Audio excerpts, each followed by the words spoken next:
અંકલેશ્વરના ભરૂચમાં એરપોર્ટ જેવા એસટી બસ ડેપો બનશે। ₹14 કરોડના ખર્ચે 2 ડેપોનું નવીનીકરણ અને મુસાફરોને મળશે 25 આધુનિક સુવિધાઓ। ગુજરાત રાજ્ય માર્ગ અને વાહન વ્યવહાર પરિવહન નિગમ દ્વારા રાજ્યના વિવિધ બસ ડેપોનું નવીનીકરણ કરવામાં આવ્યું છે અને આ અંતર્ગત અંકલેશ્વર શહેર અને ભરૂચ નર્મદા ચોકડી નજીક આવેલા જીએનએફસી બસ ડેપોનું નવીનીકરણ હાથ ધરવામાં આવ્યું છે। આ બંને પ્રોજેક્ટનું આજે ખાતમુહૂર્ત કરવામાં આવ્યું છે। કાર્યક્રમમાં ભરૂચના સાંસદ મનસુખ વસાવા તેમજ અંકલેશ્વરના ધારાસભ્ય ઈશ્વરસિંહ પટેલ, ભરૂચના ધારાસભ્ય રમેશ મિસ્ત્રી સહિત અનેક મહાનુભાવો ઉપસ્થિત રહ્યા હતા। જીએનએફસી બસ ડેપોનું નવીનીકરણ ₹2.67 કરોડના ખર્ચે કરવામાં આવશે, જ્યારે 50 વર્ષ જૂના અંકલેશ્વર શહેર ડેપો અને વર્કશોપનું નવીનીકરણ ₹11.54 કરોડના ખર્ચે થશે। જીએનએસએફ ડેપોનું કામ 11 મહિનામાં પૂર્ણ થશે। અંકલેશ્વર ડેપો અને વર્કશોપનું કામ 18 મહિનામાં પૂર્ણ થશે। આ સમયગાળા દરમિયાન બંને સ્થળે હંગામી ડેપો કાર્યરત રહેશે। નવીનીકરણ બાદ બંને બસ ડેપોમાં મુસાફરોને એરપોર્ટ જેવી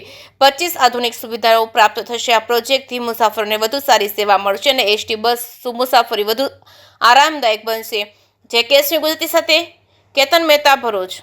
સમગ્ર ગુજરાત આજે વિકાસના માર્ગે ખૂબ ઝડપથી આગળ વધી રહ્યું છે।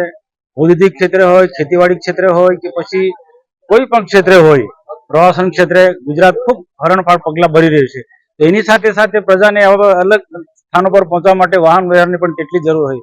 પ્રજાની માંગને ધ્યાનમાં રાખીને દરેક મોટા શહેરો હોય, મોટા જિલ્લાઓ હોય, ત્યાં એસટી ડેપોથી માંડીને જે પણ રીતના પ્રજાની સ્થાનિક લોકોની માંગણી મુજબ એસટી ડેપો વિશાળ સંખ્યામાં મોટા કદમાં બન્યા છે।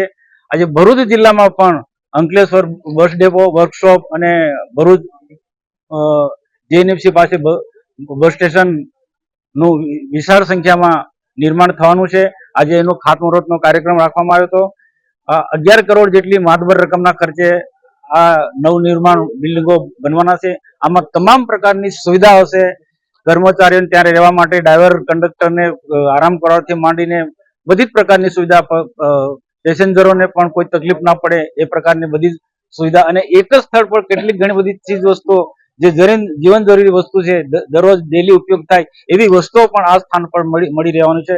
તો આ જે ખાતમુહૂર્ત પ્રસંગે આજે અમારા આ વિસ્તારના ધારાસભ્ય ઈશ્વરસિંહ પટેલ, ભરૂચના ધારાસભ્ય રમેશભાઈ મિસ્ત્રી અને ભારતીય જનતા પાર્ટી અમારા પ્રમુખ પ્રકાશભાઈ મોદી ઉપરાંત વિભાગના અધિકારીઓ, એસટી વિભાગના અધિકારીઓ, જીએનએફસીના અધિકારીઓ, કે જીએનએફસીએ પણ ભરૂચ જે બસ સ્ટેશન બનવાનું છે એની જમીન પણ આપી છે અને ફંડ પણ આપ્યું છે। એટલે આ પ્રજાના હિત માટે જે જીએનએફસી પણ આગળ આવી છે તેમને અમે આભાર માનીએ છીએ અને ખૂબ સારી સંખ્યામાં આ વિસ્તારના આગેવાનોની ઉપસ્થિતિમાં આજે ખાતમુહૂર્ત થયું છે।